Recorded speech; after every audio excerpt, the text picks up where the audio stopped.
Hello, everyone. Well, here we are. This is day 8 post surgery, and day 2 of being in my own room, but yesterday sucked, and I did not feel like making a video at the end of it, so here we are. This is also, by serendipity, April 23rd, precisely the 3-year anniversary of the discovery of my cancer and the launching of this entire journey. Once again, I'm in the hospital, but ever so much is different. Aaron, you look great. Yeah, I do. I have been pleasantly surprised by my recovery, especially having been pretty sick for the better part of half a year before this fairly major operation. The doctors are pleasantly surprised as well, and as I said to the head surgeon, I did a lot of yoga right before the procedure, and I'm using herbal medicine. And, I've been held in this blanket of community support and the love of my friends and family, and I was profoundly touched by how many people reached out personally to say they would be thinking of me, saying prayers, sending energy, all of that during my what turned out to be very involved and lengthy surgery. So, yeah, that happened last Friday, started in the afternoon, ended around midnight. And the outcome, well, as seems to be the case, it's good news, bad news. It's a mixed bag. The surgery was successful. They accomplished what they set out to do. My intestines are no longer obstructed, and it's just like hallelujah every time stuff passes still. And there were no complications, nothing went wrong, nothing became dangerous. And the obstruction in my intestines was a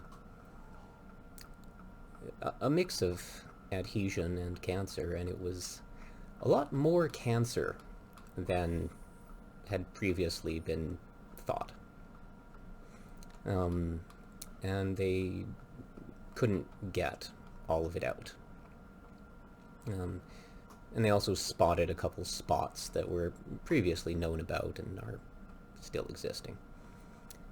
But yeah, the stuff in my abdominal wall was news, and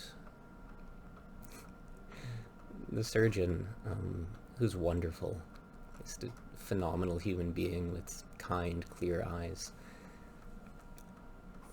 gave me the rundown, very shortly after I woke up, and she said, "How are you feeling? Because this is kind of terrible news." And I reflected, and I was like, well, I'm really high on opiates right now, but I know that this is kind of grim. Because I actually felt really chill about it in the moment. And I still feel really optimistic. I'd been asking for this surgery for almost since this whole thing started last fall. And my argument was, if I'm able to digest properly, I'll be able to nourish myself fully, follow a really skookum cancer diet, and absorb supplements properly. But the general line was, no, treat the cancer first. And then once I was discharged from hospital, there wasn't really a new plan, as I've talked about. So now, presumably, and all signs point to my digestion working well again, and I'll be able to follow a really skookum cancer diet and nourish myself properly and take the right supplements.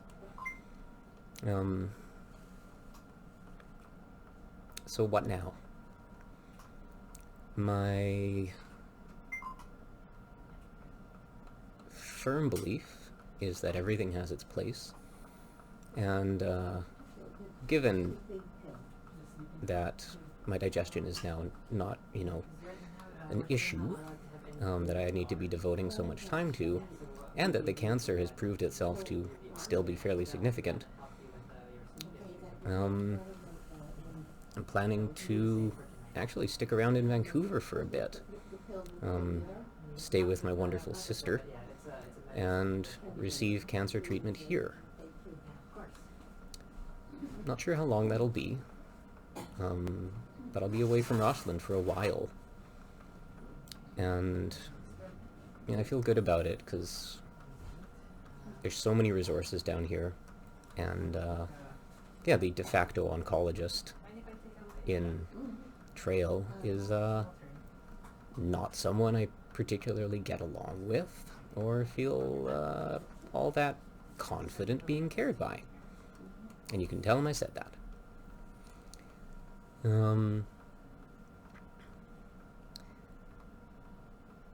So that's the broad strokes of what's up and what now. I probably regained about 80% of my mobility post-surgery, but it was a real trip for a few days. Afterwards, I was basically immobile. I could move my limbs, but not my core at all. And just sort of cocooned. I did a lot of guided meditations. Spent the time really in my body, and it was actually kind of lovely. I had a really effective epidural, so I was in like negligible pain. And it was this very small, warm, safe world. And kind of the most intense retreat you can do in some ways, because there isn't even the option to do anything. But once my body healed enough, I was up and walking. I set a goal that each time I got up and walked, I would go farther than the last. Capped it at 8 laps around the floor, which is about 1.5 kilometers. And it's been, super up and down. It was a really intense surgery. I came out of it with 12 tubes going into or coming out of my body, depending on whether they were delivering or taking things out. I'm now down to 3. I had maybe the most painful experience of my life during this time, which was the removal of one of my tubes, a wound drain. I have a new benchmark for what I would call a 9 on the pain scale. Because if it had gone any more, I would have started screaming, so I'm going to call that a 10. But lots of really beautiful experiences as well, and my excellent opinion of Vancouver General Hospital persists. There's been pretty much nothing but good care, no significant errors, and every other hospitalization I have been in, there have been significant errors. The view is exquisite. And my wonderful family's here every day, and of course lots and lots of folks have been in touch. It's been really nice. There's not a whole lot else. I mean, there's, tons of stories, of course, that have happened, but that's the broad strokes. I'm recovering really well. And the next thing is to really, really take on the cancer situation from what I expect will be a much more solid place. And I'll keep you in the loop. Um, I have a fancy new microphone, so I hope this video sounded really good. The story of how I got a fancy new microphone between my previous video in the hospital and this is long and not very interesting, but I hope it sounds good.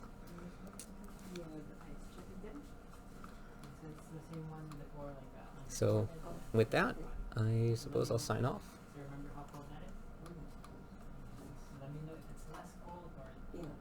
Thank you all, as always,